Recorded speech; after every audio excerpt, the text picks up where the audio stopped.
I was not sentenced in a hall of justice. There was no gallery, no crowd, no dramatic reading of crimes. My end began in a windowless chamber beneath the administrative levels of the hive, where the air was stale with dust, candle smoke, and the sour tang of recycled breath. The walls were bare stonecrete, scored with old scratches that no one bothered to smooth over. I remember thinking that the room felt unfinished, like a place meant for decisions that were never meant to be remembered. They read my name once, just once. After that, it ceased to exist. A rubbed official sat behind a lectern cluttered with data, slates and purity seals. He did not look up when he spoke. His voice was thin, exhausted, as if even this act of condemnation was a burden he had performed too many times to count. My name was replaced by a string of numbers and letters, spoken aloud with more care than my identity had ever received. That code was repeated twice, confirmed by a second clerk, and then stamped into permanence.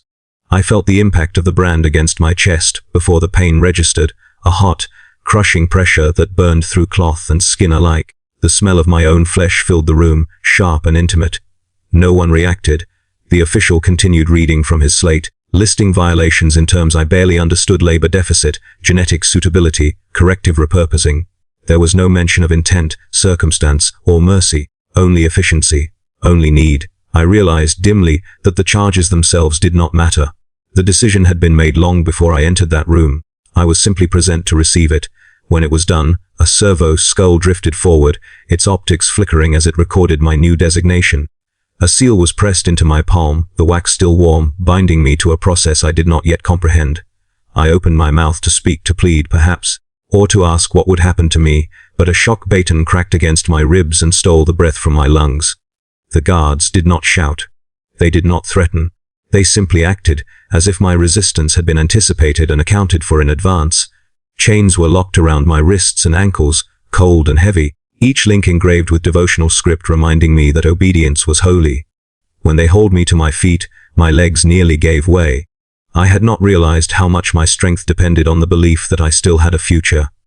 That belief was gone now, stripped away as cleanly as my name. The corridors beyond the chamber stretched long and narrow, illuminated by flickering lumen strips that hummed with failing power. Every step echoed, not just my own, but the ghosts of countless others who had walked this path before me. Along the walls, I saw prayers scratched into the stone by fingernails and crude tools. Some were pleas for mercy. Others were apologies, confessions to crimes real or imagined. Many were nothing more than names, repeated over and over until the writer had run out of strength or space. I read them as I passed, desperate to memorize proof that people like me had existed, that they had thought and feared and hoped. The guards shoved me forward whenever I slowed, their grips impersonal, efficient. I was not a man to them. I was a transfer of resources, moving from one department to another. I told myself this was punishment. That thought clung to me like a lifeline. Punishment implied an end. Labor implied exhaustion, maybe death, but death was still an ending. I had heard stories of penal battalions, of manufacturum shifts that ground workers down into broken bodies and early graves. Those fates were terrible, but they were comprehensible. They existed within the boundaries of suffering I could imagine. This, I told myself, must be something like that. As we descended deeper into the hive, the air grew warmer and thicker. The hum of machinery replaced the distant city, noise above, a constant, omnipresent vibration that seemed to seep into my bones. The walls changed too, no longer bare stone, but metal panels bolted together in layers, each one marked with sigils warning of restricted access and sanctioned flesh work. I did not know what flesh work meant then, but the word alone made my stomach twist. We passed others being marched in the opposite direction. They did not look at me. Most of them did not look at anything at all. Their eyes were unfocused, their movements stiff and unnatural, as if guided by invisible strings. Tubes ran from their scalps into bulky packs on their backs. Augmented limbs clicked softly as they walked. One of them stumbled, and a handler corrected its posture with a sharp tug on a control lead, murmuring a prayer as if soothing a misbehaving animal. I felt a chill then. Despite the heat, still, I clung to denial. I told myself those things were volunteers, or criminals worse than me, or something no longer human in the way I was. The Imperium was vast. There were many punishments, many roles. Surely mine would be one I could endure. The chains rattled as we stopped before a set of massive doors, each etched with devotional scenes depicting humanity perfected through steel and obedience. A priest in oil-stained robes stood before them, chanting softly as he traced sigils of activation. The doors groaned open, releasing a wave of heat and scent so overwhelming I gagged. Incense, lubricant, disinfectant, and something else beneath it all, fear, old and concentrated, baked into the very walls. One of the guards leaned close to my ear as they pushed me forward. His voice was flat, almost bored. "Do not resist," he said. "It only increases processing time." Processing, the word echoed in my mind as I crossed the threshold. It did not sound like punishment. It did not sound like labor. It sounded like a function, something done to raw material before it was put to use. The doors closed behind me with a final, reverberating clang that I felt in my chest more than I heard. In that moment, standing chained and nameless in the heat and haze of the lower halls, I understood my mistake. Survival was never the objective. I had not been condemned to suffer. I had been condemned to be used. And I was only just beginning to understand what that truly meant. The processing hall was not a place so much as a mechanism, an organ in a vast body of iron and doctrine. The moment I was driven into it, the doors sealed behind me with the certainty of a tomb. The sound was final, a clang that seemed to announce to whatever watched from above that another unit of flesh had arrived. I turned instinctively, because some ancient part of me still believed in exits, still believed in the simple geometry of escape. There was only the door, now locked, guarded, and already forgotten. The air burned. It wasn't just heat, though the heat was oppressive, thick and wet, like breathing through cloth soaked in fever. It was the chemical sting of disinfectant sprayed too often to hide old stains. It was the sharp bite of incense, poured in clouds from brass censers swung by red-robed attendants who never paused, never tired. It was machine oil, warm and metallic, clinging to the back of my throat. Beneath it all was the smell I recognized even through denial, fear. Recycled, cooked, and pressed into every surface until the hall itself seemed to exhale it. Lumen globes hung overhead like pallid moons, flickering under strained power. Their light did not comfort, it exposed.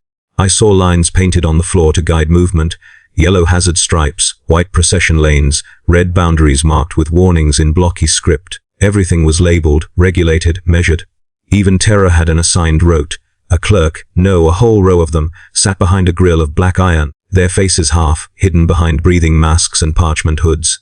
Their hands moved in practice patterns, stamping, sealing, recording. The sound of their work formed a steady rhythm: stamp, stamp, scratch, stamp, like a heartbeat but colder.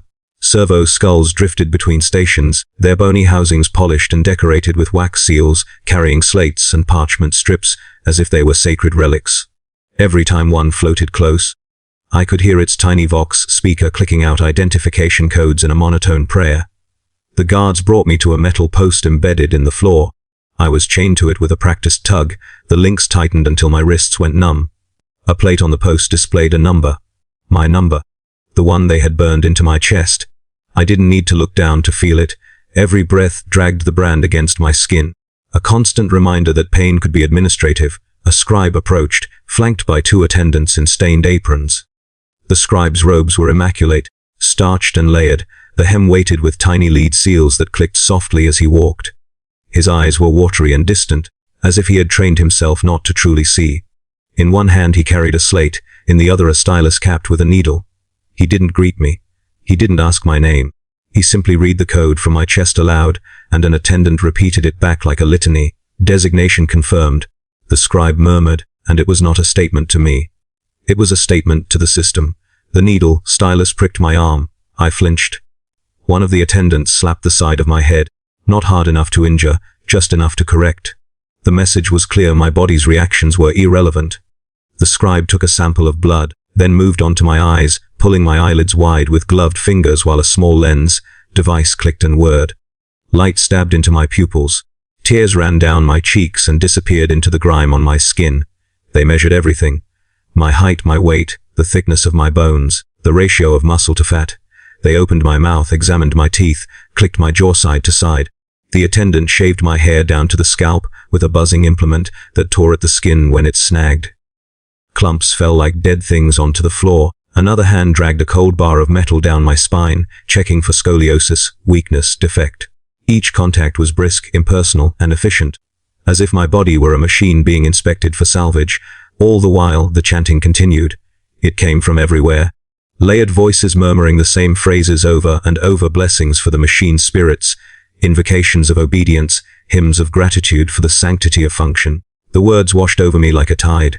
I recognized some from childhood, phrases that had once comforted me in cramped chapels and smoky shrine corners. Here, they sounded different. Here, the prayers were not about salvation. They were about compliance. A robed adept walked past us carrying a censer. He swung it with slow, ritual precision, releasing coils of scented smoke. As he passed, he spoke without looking at me, voice muffled behind a rebrither. Flesh is weak, he intoned. Steel is faithful. Service purifies. His words sank into me like oil into cloth. I wanted to reject them, to cling to my old sense of self. But the hall was designed to wear such things down. It was built to make rebellion feel childish, impractical, wasteful, beyond my post. I could see others in various stages of processing. Some stood chained like me, their faces pale, eyes wide. Some were strapped to gurneys rolling along rails, their bodies covered in stamped parchment tags that fluttered with every movement. Some were already silent, their mouths slack, their limbs twitching in unnatural patterns. I watched one man older than me, with grey stubble on his chin, try to speak to a scribe. He was pleading, I think, or trying to explain something. The scribe didn't stop walking. A handler simply shoved the man's head down and tightened his restraints until his words became a strangled wheeze. The handler didn't curse or threaten. He just adjusted the straps, as if correcting a loose belt. Farther down the hall, the screaming began. At first it was distant, a muffled sound lost among the chants and machinery. But it grew louder as the rail, lines shifted and doors opened and closed. It was not a single scream. It was many, overlapping voices rising and breaking, then fading into hoarse sobbing or abrupt silence. The clerks behind their grill didn't react. Their stamps kept falling, steady and indifferent. Servo skulls continued to drift, their vox clicking out numbers and approvals. I realized then that the screaming was not an emergency. It was part of the schedule. A parchment sign hung above one station, lit by a faint lumen Morel Lesser CCTB Eliguiti and QOTA. Beneath it were columns of numbers, updated in ink. Someone had recorded the screams as data. Someone had decided how many could be tolerated per cycle, how many vocal cords could be ruined before it impacted productivity. That knowledge did something to me. It hollowed out a space inside my chest where hope had been trying to hide. The attendant returned with a heated stamp, its surface engraved with another code. He pressed it against the side of my neck. The pain was sharp, immediate, and white-hot. I jerked against my chains, gasping, but the guards held me steady. The smell of burned skin rose again, mixing with incense and disinfectant, until I couldn't separate sanctity from ruin. Secondary marking applied. The scribe noted, tapping his slate. Transfer authorization pending. Pending, always pending. Nothing was done for my sake, everything was done for procedure. I imagined my life reduced to forms and approvals, my flesh a document passed between departments. They began the pulling then, the stripping away of anything that made me feel like my body belonged to me. My clothing was cut off with blunt shears. Cold air touched my skin, and I shivered, not from chill but from exposure. Hands grabbed my arms, turning me, examining scars, tattoos, calluses. Someone scraped at my palms, testing sensitivity. Another attendant rubbed a cloth soaked in harsh fluid across my skin, wiping away grime, oils, and whatever identity might have clung there. I tried to keep my dignity by looking away, by closing my eyes, by retreating inward. But even my internal space felt threatened now. The chanting, the stamps, the screams, they all pressed inward, reducing me. A small device was clamped to my temple, its cold teeth biting into skin.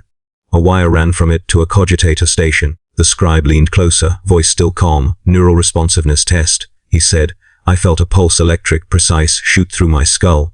My vision flashed. My jaw clenched hard enough to bite my tongue. I tasted blood. The scribe watched the cogitator readouts with mild interest, as if checking the temperature in a room. Again, another pulse. Again, the involuntary spasm. My body betrayed me, reacting without permission, twitching like a puppet. The attendants murmured prayers, as if soothing a displeased spirit. I realized they did not consider me the subject of these rites. They considered my nervous system a mechanism in need of calibration. Between pulses, I heard something that chilled me more than any shock. The scribe's quiet disappointment. Cognitive residue present, he said. Residue. That was what my thoughts were to them. Leftover contamination. The next pulse was stronger, pain blossomed behind my eyes. A whine filled my ears, high and constant. For a moment, I couldn't remember my own face.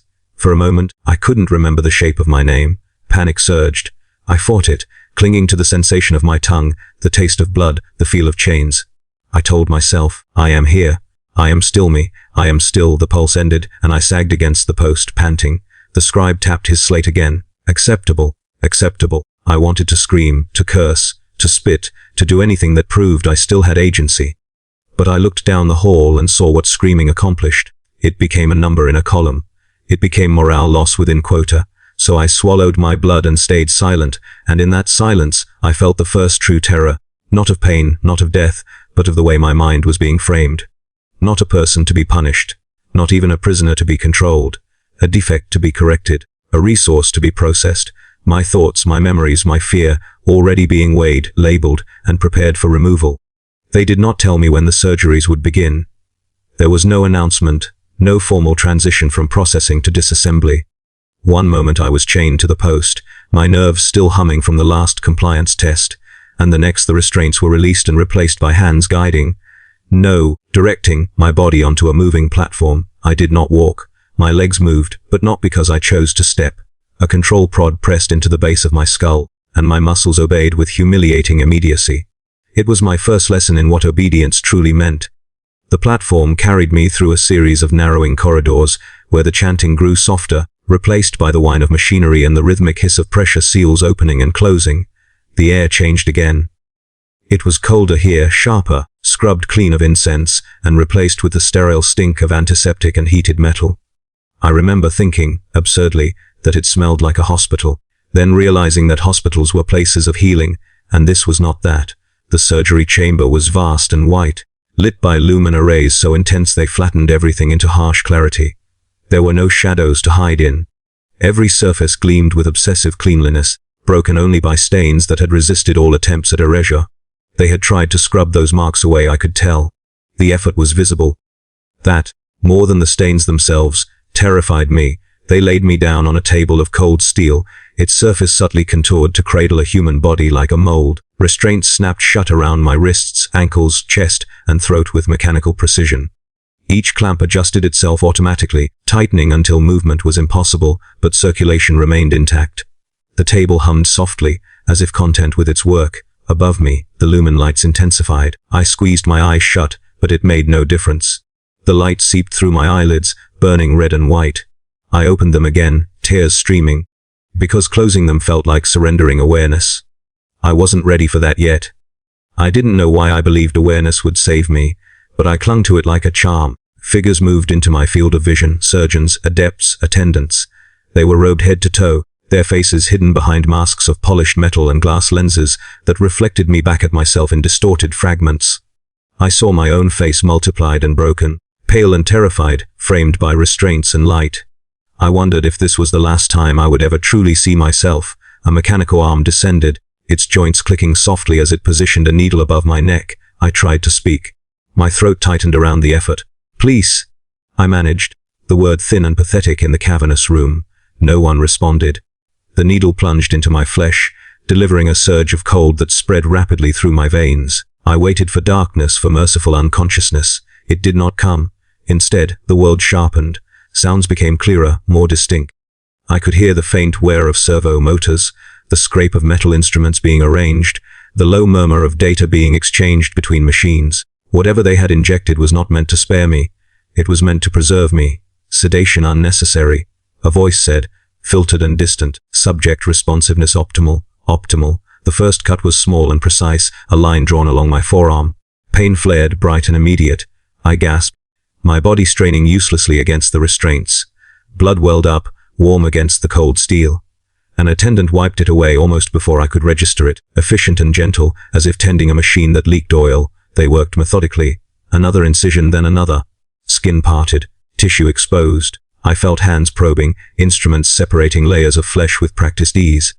The pain was constant, layered, sharp where they cut, dull and crushing where they pried. I screamed then, unable to stop myself. The sound tore out of me raw and animal. No one told me to be quiet. No one cared. I realized then that my pain was not a problem to be managed. It was a known variable. They had calculated how much I could endure without dying, and they were operating comfortably within those margins. A device was clamped onto my skull, drilling ports through bone with a shrill whine that set my teeth on edge. I felt the vibration travel through my head, felt pressure give way as the drill broke through. Something wet ran down the side of my face. I couldn't tell if it was blood, fluid, or tears. It didn't matter. An augmetic interface was fitted into the opening, its prongs sinking into my brain with an intimacy that made me retch. My vision flickered. For a moment, I was somewhere else, standing in a narrow hab corridor, the walls stained with old leaks, the sound of distant traffic echoing through metal bones of the hive. I could smell cheap ricaff and overheated wiring. It was a memory, sudden and vivid, and it hurt more than the blade. I tried to hold on to it, to anchor myself there. Another instrument descended, and the memory shattered. They replaced my left arm. I did not realize that was what was happening until the weight changed.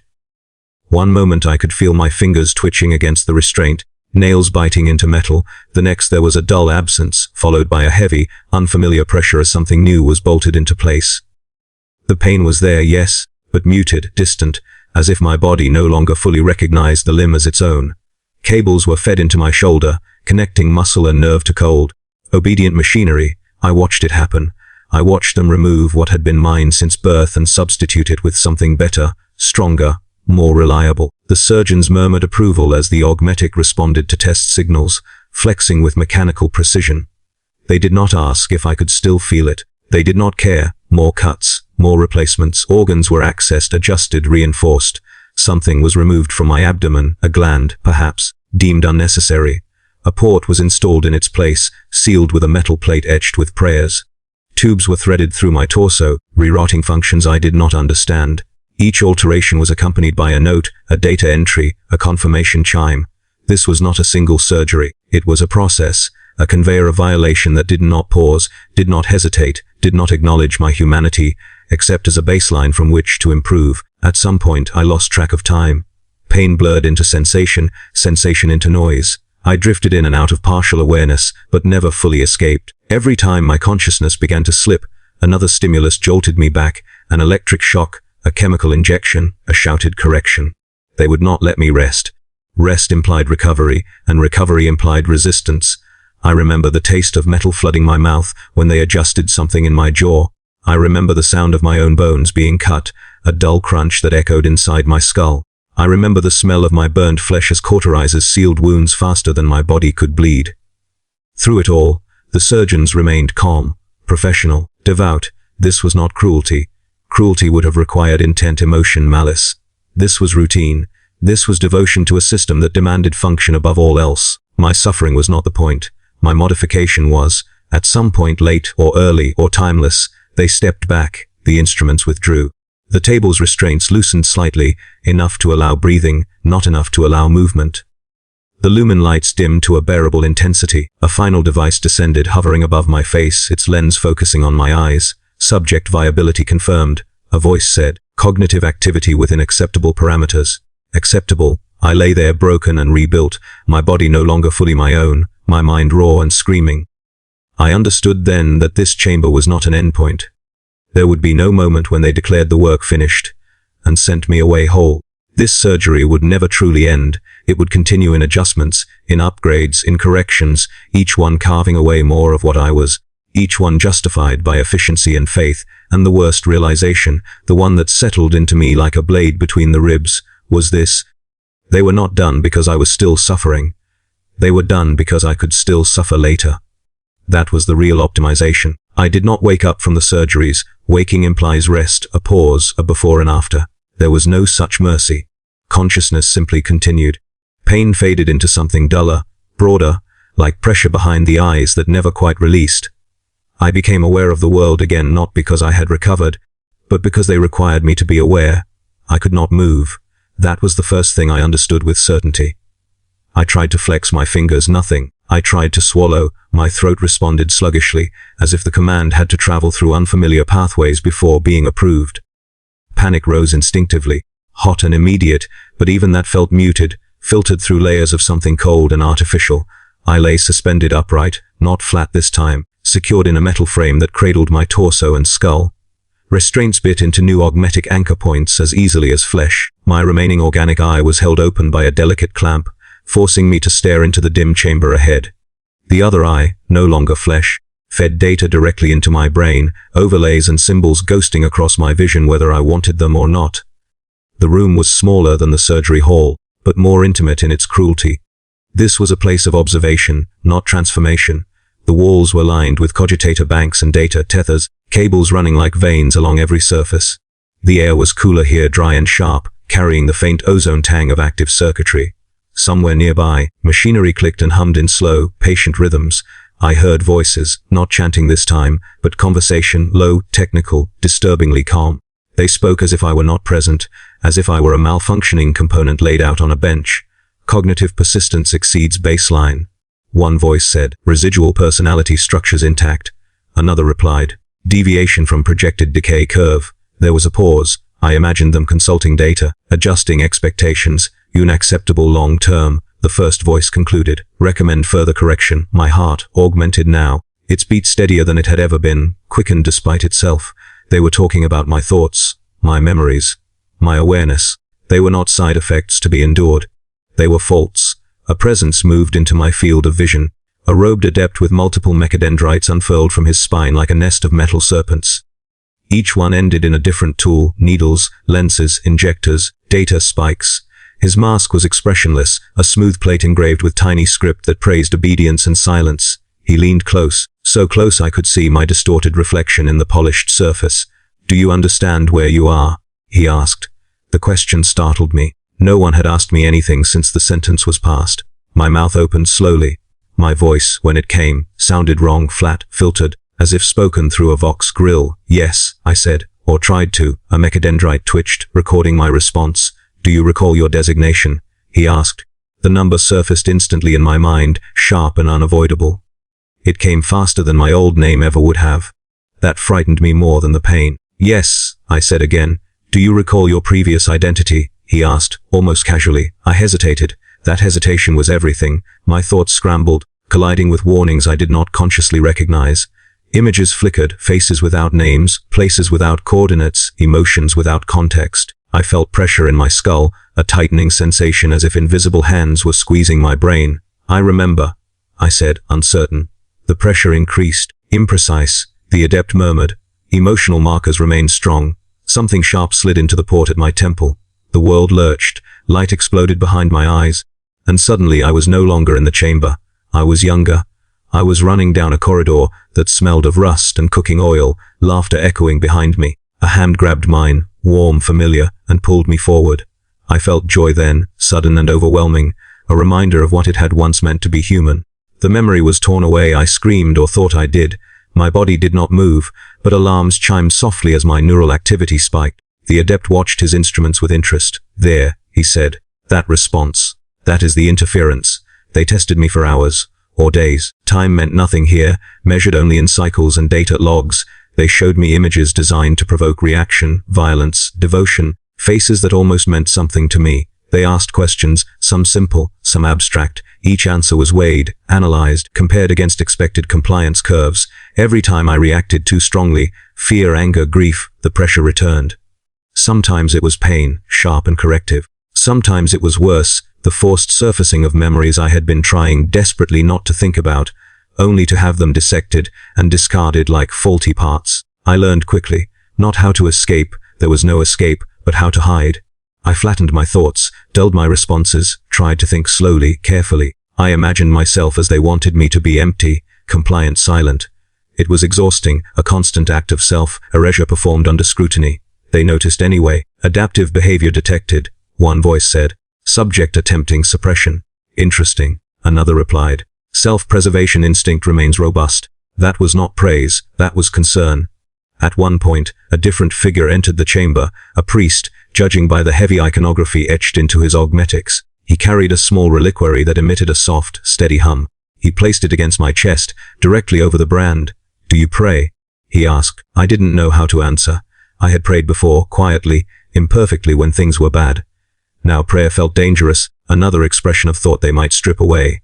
Yes, I said, finally. The reliquary flared with light. Pain surged through me, radiating outward from my chest, flooding my limbs and skull. I gasped, my vision blurring. Your prayers are inefficient, the priest said calmly. They are unfocused, personal. Another surge. Service will refine them. When the pain subsided, I felt thinner. As if something inside me had been scraped raw. I could no longer remember the words of any prayer I had once known. The shapes were gone, leaving only the echo of reverence without object. I realized then the truth of what they were doing. They were not preparing me for labor. They were not even preparing me for obedience. They were determining how much of me needed to be removed before I stopped being a problem.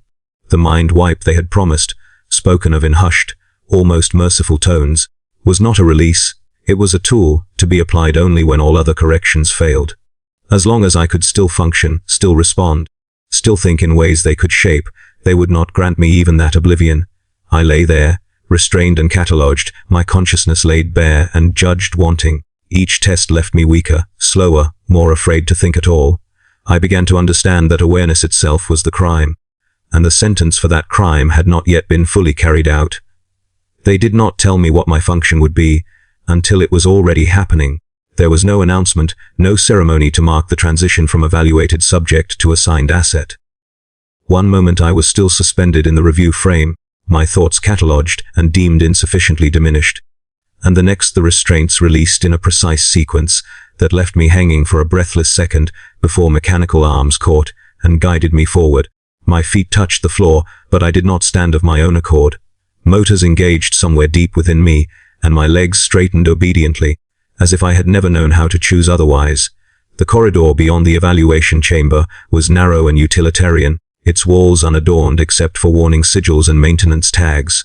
The light was dimmer here, a perpetual twilight meant to reduce distraction. I could feel the change immediately, not just in my eyes, but in my mind. Something inside me adjusted, prioritizing certain sensory inputs while dulling others.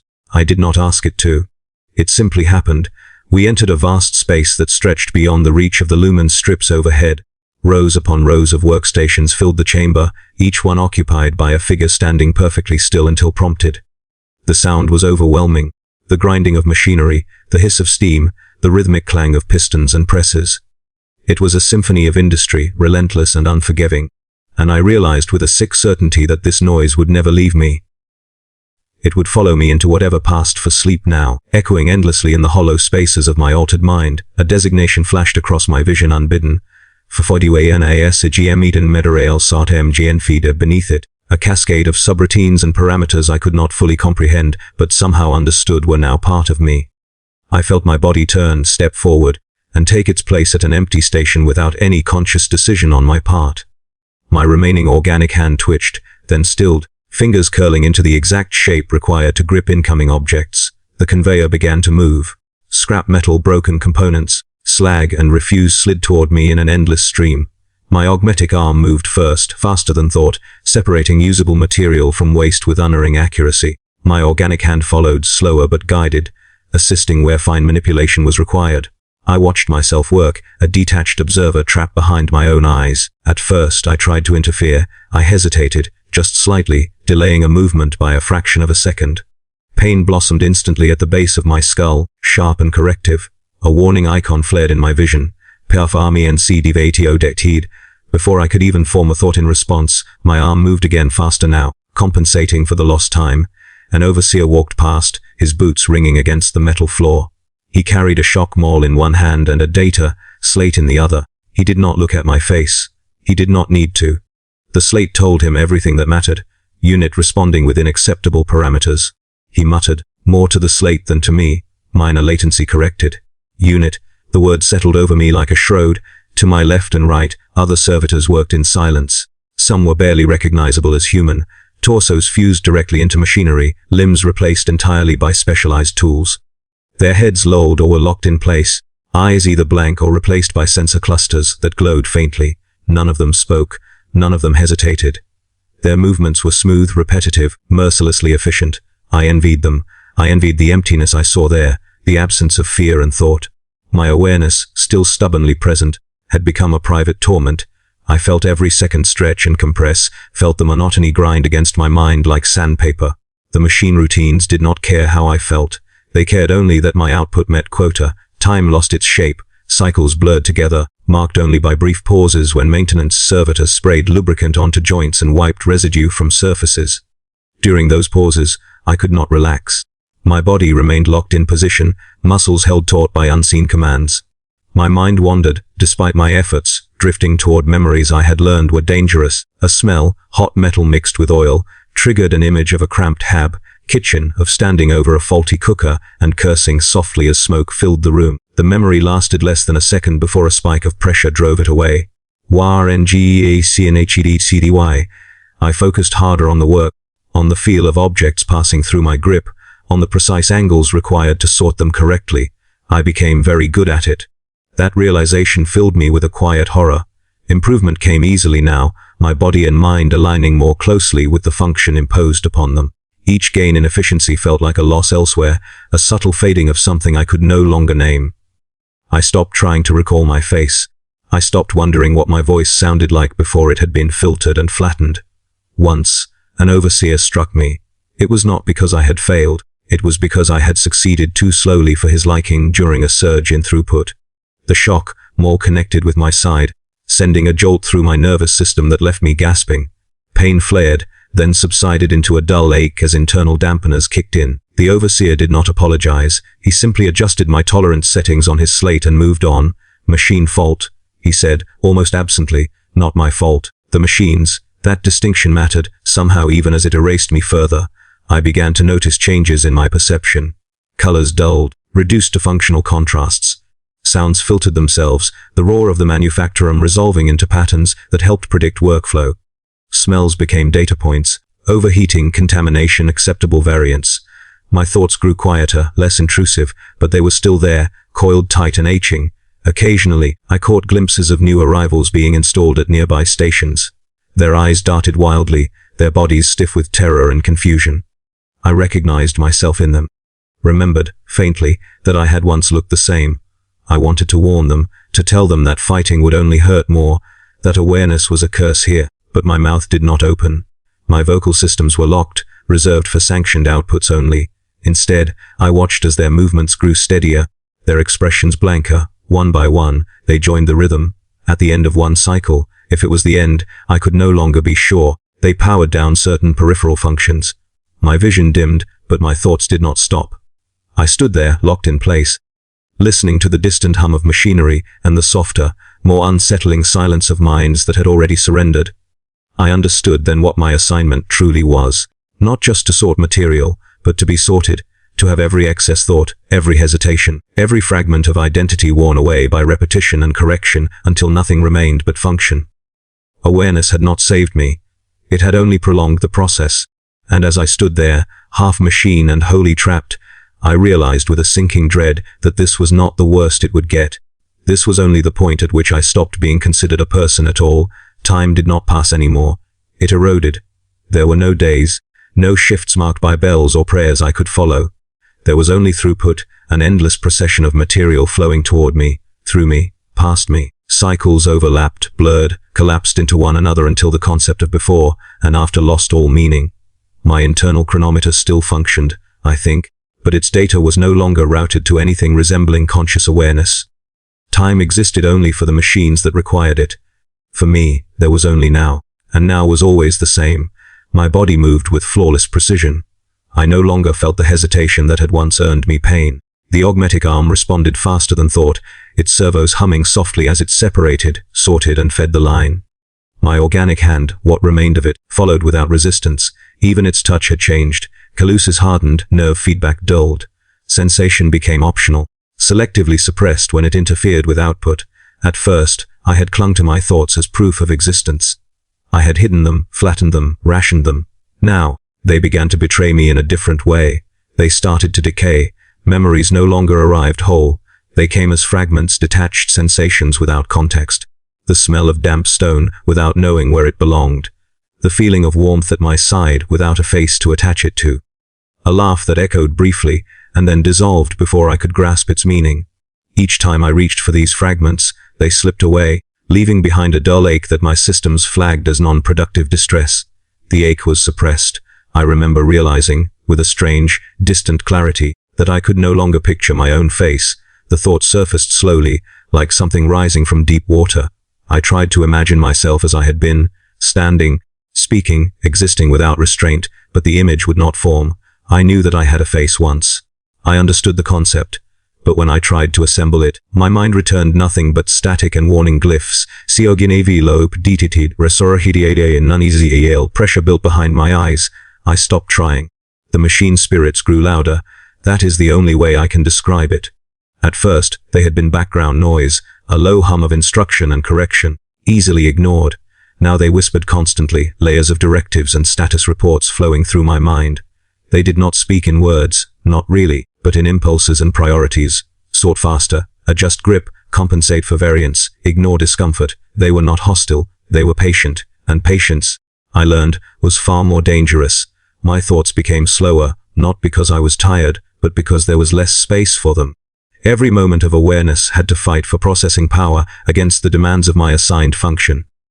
When I focused on remembering, my hands slowed. When my hands slowed, pain threatened. Eventually, the equation solved itself. I chose not to think, not consciously. It was more like sliding into a current that required no effort, letting the work carry me, letting the routines fill the silence. It felt like relief at first, like lowering myself into warm water after standing too long. That was how the rot began. I noticed it when I tried to recall my voice. I remembered that I had spoken once. That much was certain. I remembered words, high Gothic phrases, work cant slang, half-forgotten prayers. But I could not remember the sound of myself saying them. I opened my mouth experimentally during a maintenance pause, trying to force air through my throat. Nothing happened, not because my systems prevented it, but because the impulse never reached my vocal apparatus. The command pathway had degraded, its priority reduced to near zero. Speech was unnecessary for my role. Therefore, speech was slowly being removed. Panic flared sharp and sudden. For a brief, terrible moment, I tried to scream inside my own head. I pushed against the routines, against the weighted calm that smothered urgency. Error warnings blossomed like bruises across my perception. Pain licked at the edges of my awareness, not yet corrective, but threatening. I stopped. The calm returned, and with it came something worse than fear acceptance. I began to forget why I wanted to remember. Thoughts that once carried emotion now felt abstract, like reading about someone else's suffering in a report. I understood that loss was occurring, that something essential was being stripped away incrementally, but the grief that should have accompanied that realization was faint. Muted. As if routed through a damaged channel, other servitors continued to work beside me, their silence now comforting in its sameness. I stopped envying their emptiness. I was becoming closer to it myself, step by careful step. The difference was that I could feel the transition happening, could sense myself thinning, hollowing out from the inside. Once, just once, I caught my reflection in a polished metal panel during a maintenance cycle. I barely recognized it. My face was paler, tighter, framed by ports and implants that glinted dully under the lumen strips. My eyes, one organic, one mechanical, did not quite align, giving me a perpetually unfocused stare. There was no expression there, no tension, no curiosity, just readiness, availability. I stared at that reflection longer than was permitted. A warning pulse snapped through my skull. I looked away. The rot accelerated after that. I stopped dreaming, if I ever had after the surgeries. When my systems entered low power states, my mind did not wander. It idled. There was no imagery, no narrative, just a quiet suspension filled with status updates and background processes. Waking and resting became indistinguishable, separated only by shifts in task priority. I began to forget words. Not important ones, those tied to function remained sharp, but simple human words, comfort, choice, home. I knew they had meanings, knew they had once mattered, but they felt foreign now, like relics from a language no longer spoken. When they surfaced, they did so without urgency, easy to discard. This, I realized dimly, was the true purpose of my assignment. Not just labor, attrition. The slow, methodical erosion of everything that could resist, not through brutality but through neglect. Not through violence, but through optimization. No dramatic final moment, no sudden annihilation of self, just a gradual fading until awareness itself became too inefficient to maintain. And the most terrifying part was this: it was working. I could feel myself slipping, and some part of me no longer cared enough to fight it. The machine spirits hummed approval. My output metrics climbed. The pain thresholds adjusted downward because they were no longer needed. I was becoming quiet inside. As I continued to work, endlessly and flawlessly, a single, fragile thought drifted through what remained of my mind. If this continues, there will be nothing left to be afraid. That thought should have horrified me. Instead, it felt almost peaceful. I learned I was malfunctioning the same way I learned everything else now, through a notification that bloomed across my vision without emotion or ceremony. Pipa afamensi enamir litikitid, ilgimenti direfti exceeds tiliransi. REVWREUIRAD. There was no pain at first, no alarms, just that quiet, clinical declaration that something about me was no longer acceptable. The realization came slowly, pushing through layers of dulled awareness. Malfunction meant attention. Attention meant intervention. And intervention in this place was never gentle. My hands did not stop working. They never did. Even as the warning glyphs pulsed softly at the edge of my perception, my augmetic arm continued to sort, feed, and discard with flawless precision. That was the cruel irony of it. I was functioning too well in the ways that mattered least, and not well enough in the ways they had hoped would fade entirely. Awareness had not vanished. It had lingered. The conveyor slowed. Not stopped. Never stopped. But slowed just enough for an overseer to take notice. He approached with 2 attendants, their steps synchronized, their movements economical. The overseer's data slate chimed softly as it updated in real time, metrics scrolling faster than any human eye could track without augmentation. He stood directly in front of me. I knew he was there because my vision tagged him automatically. My organic eye tried, uselessly, to look at his face. My mechanical eye did not bother. It already knew everything it needed to. You, he said. The word meant nothing. It could have been addressed to a machine, a wall, a fault in the system. Still, something inside me stirred at the sound of direct address. A reflex from another life. He struck me without warning, the shock more connected with my chest, directly over the brand, and this time the dampeners did not fully engage. Pain surged through me, bright and electrical, searing pathways that had grown accustomed to quiet. My body convulsed, but my hands never left the line. They continued to work even as agony tore through what remained of my nerves. Latency spike. The overseer muttered, watching his slate. There. You see it. The attendants nodded. One of them made a mark in a ledger, pen scratching softly against parchment. They were documenting my pain. Cognitive interference persists. The overseer continued. Unit is compensating through automation. Inefficient use of wetware. Wetware. That was me. That was all of me that remained organic, all of me that still thought without permission. I was detached from the line then, not gently, but efficiently. Clamps released my wrists and ankles, and mechanical guides pulled me backward while my legs marched in perfect step. I felt no resistance from my own body. It obeyed the system now more readily than it had ever obeyed me. The manufactorum receded behind us, its endless noise fading into something distant and abstract. The silence of the corridor ahead felt oppressive by comparison, heavy with anticipation. I knew where they were taking me even before the designation appeared. Read progress, escalated sanitization. The word carried a weight that cut through my dulled emotions. It meant removal. It meant reduction. It meant that something about me had survived longer than allowed. The review chamber was smaller than the first, more austere. Fewer instruments, fewer attendants. This was not a place for experimentation or analysis. This was a place for resolution. They secured me upright again. Restraints locking into ports that no longer felt foreign. I noticed, with a distant curiosity, that my heart rate remained stable. My breathing was calm. My body did not fear what was coming, even as my mind screamed warnings that barely registered. Figures gathered behind a cogitator bank, their voices low. Mind wipe threshold exceeded. One said, partial wipes have failed. Another replied, residual identity structures too resilient. There was a pause. Recycle. Someone suggested. The word echoed inside me, louder than any pain ever had. Recycle meant disassembly.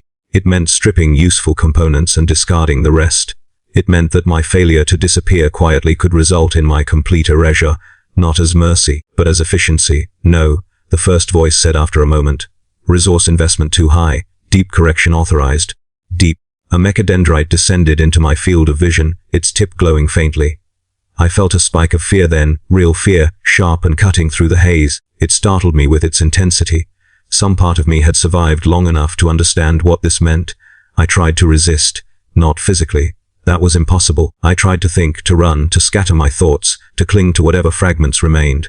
Faces without names, places without coordinates, sensations without context. I gathered them desperately, like scraps of paper in a storm. The spike entered the port at my temple. The world fractured. Memories erupted, not gently, not sequentially, but violently. They tore through me in a torrent: heat, cold, hunger, laughter, anger, shame. I saw myself reflected in a dozen moments at once, overlapping and collapsing. I felt the weight of choices I had once made, the quiet certainty that I had been someone who decided things. The machine did not like that. Pressure mounted, crushing and relentless. I felt pathways burning out, connections severed with surgical precision. Not all at once, that would have been wasteful, but selectively, targeting anything that spiked outside acceptable parameters. Fear went first, then grief, then hope. Each loss registered as a diminishing echo, a silence where something had once been loud. I tried to hold on to one thing, just one, something small and meaningless enough to survive. The smell of metal after rain, the sound of distant machinery that wasn't meant to be endless. Even that began to fade. The voices returned, calm and satisfied. Cognitive activity stabilizing, personality bleed off at acceptable rate, compliance trending upward. I wanted to beg. The impulse formed weakly, more habit than desire. But the words would not come. The shape of pleading had been erased, its emotional charge deemed unnecessary. All that remained was a faint awareness of loss, like looking at a scar and knowing it used to hurt. The mechadendrite withdrew. They left me there for a long time after that. I don't know how long. Long enough for the new routines to settle. Long enough for the silence inside me to grow comfortable. When they released the restraints and sent me back to the line, I returned without resistance. My output metrics improved immediately. The warning glyphs did not return. I was no longer malfunctioning. But something was wrong, very wrong, because beneath the layers of correction, beneath the optimized calm and obedient function, there was still a thin thread of awareness, frayed, faint, but unbroken, and it understood something the overseers did not. They had not fixed me. They had only made the mistake of assuming that what remained was too small to matter. I am still here. That is the cruelest truth of all. There was no awakening, no revelation, no final transformation where I crossed a clean line from human to machine. There was only continuation. The line resumed. The conveyors moved. The materials flowed. And I stood among them, silent and precise, exactly as intended. They believe I am finished. The review markers cleared. The warning glyphs ceased their quiet pulsing. My designation returned to a stable green status, annotated with a brief note that translated, roughly, to corrected. I was reclassified as reliable, efficient, worth maintaining. In the eyes of the system, the problem had been solved. I was returned to my station without ceremony. The manufactorum welcomed me back with its familiar roar, a sound that no longer startled or oppressed me. My sensory filters adjusted automatically, trimming excess frequencies, smoothing jagged noise into manageable patterns. Heat warnings flickered and vanished. My augmetic arm engaged, syncing seamlessly with the line. My organic hand followed, steady and compliant. If anyone had been watching closely, they would have seen nothing amiss. That was the point. I worked. I have worked ever since. There are moments, rare, fleeting, when I become aware of the vastness of this place again. When the endless rows of servitors stretch out beyond the reach of light, all of us locked into identical postures, all of us moving in perfect, soul-deep synchronization. When I hear the distant clang of machinery echoing through layers of metal and stone, and understand that this sound defines the limits of my universe, in those moments, something stirs. It is not fear anymore. Fear required imagination, and imagination was one of the first casualties of deep correction. What remains is thinner, sharper, a kind of witnessing, an awareness without teeth. I watch my hands work. I feel the subtle vibrations of the augmetic arm as it separates material at speeds no human limb could sustain.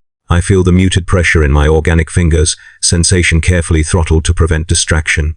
My body does not tire. Nutrient slurry is fed directly into my system through ports I no longer acknowledge. Waste is removed without my involvement. Every inefficiency has been engineered away. I am very good at this. That knowledge no longer hurts the way it once did. Pain is a memory now, not a threat. The systems handle pain. They suppress it, reroute it, or eliminate it entirely. What they cannot fully suppress is knowing. I know that my body is no longer mine. I know that my thoughts are monitored, trimmed, shaped by priorities I did not choose. I know that if this thin thread of awareness were to thicken, if I were to hesitate, to wonder too much, I would be flagged again, reviewed again, corrected again, and so I do not resist. That is how I survive. Sometimes, I catch glimpses of new arrivals. They come in as I once did, rigid with fear, eyes darting, movements uncertain. I can see the moment when the realization hits them, when they understand that punishment has nothing to do with justice here. That the system does not care why you failed, only that you are useful now. I do not look at them for long. Looking invites comparison. Comparison invites memory. Memory invites escalation. Still, I recognize the signs. The way their breathing quickens. The way their hands tremble before the routines take hold.